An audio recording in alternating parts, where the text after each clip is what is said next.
serious. They were a serious cast until I got there. And because, you know, I mean, I guess it was from the top down. They were very, you know, reverent about Avery Brooks. You know, they called him Mr. Brooks. You know, Mr. Brooks, we're ready for you. You know, thank you. And you know, all the actors were very serious. In fact, the crew. I told this story the other day. The crew we had worked with for 2 years before I got over there. And so they went over to Deep Space. And so I knew them really well. And when I got there, they were just like, oh my God, thank God, Michael, you're here. Now we can have some fun, you know? And I was like, yeah, I said, you're kidding. Because when I first walked on the set, it's like that old Monty Python thing. It was like, yes, who told me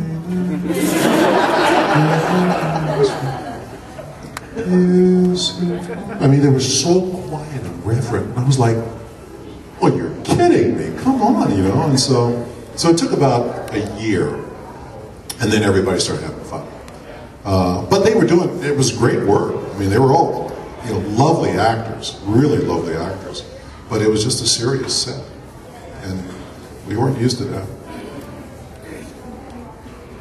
Yes? Yes, hi. Hi. I was just wondering how you felt working with a child when Worf all of a sudden became a father to Alexander. It is, I love children, but it's tough working with them because they're not adults, first of all.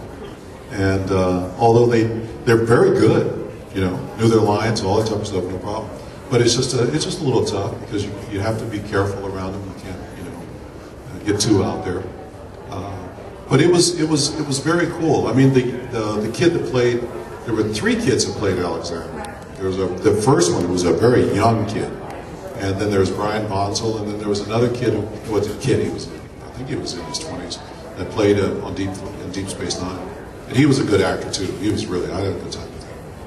But you know, like W.C. Fields says, you know, you never work with, you know, dogs or kids, because they steal the show.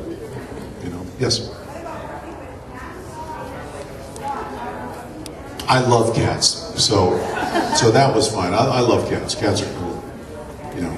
But I'm very wary of just animals in general, working with animals, because you know it's just, you know, they kind of get the attention away from, okay, now the cat has to lie down this certain way, and it may take 2 hours to do that, you know, waiting for the cat to do that.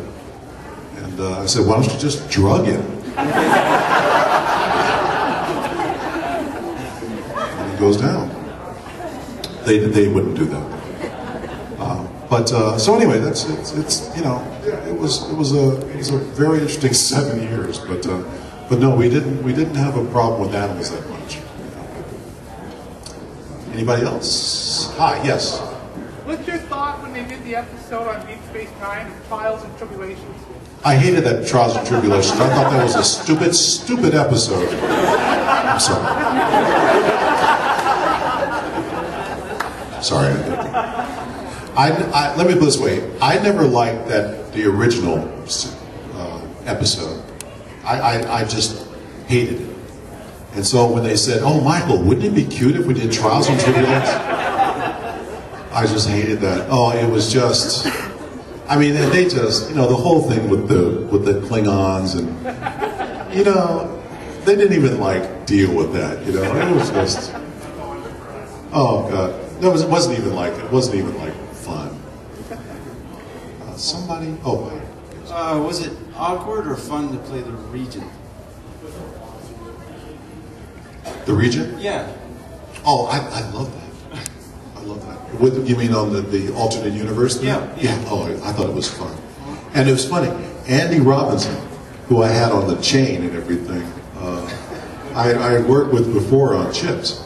I did an episode with him on there. He played like a jokester or something like that, and then we did that, and then we did another show. We did martial law, and I got to shoot him. It's funny. I shot him, and I knocked out Sergeant Gutierrez in Chips on a movie I did with him called Mach 1 with Brian Bosworth. I just love that. You know, you get to like kill your friends later. I just love that stuff. Yes.